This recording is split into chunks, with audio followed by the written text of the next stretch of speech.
When calculating relative formula mass, first thing you need to do, make sure that you've got a periodic table, because we need to go and use the elements from the periodic table.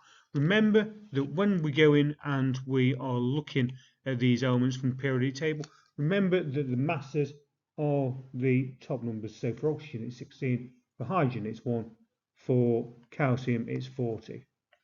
Right, so when you're working it out, first thing to do really is work out the mass of each of those elements.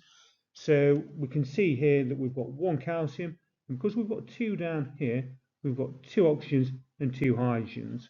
Right, so if we go in and we're working out the relative formula mass of calcium hydroxide, start off, like I say, we've got the 2 oxygens there, so times that by 16, which gives us a mass of oxygen of 32.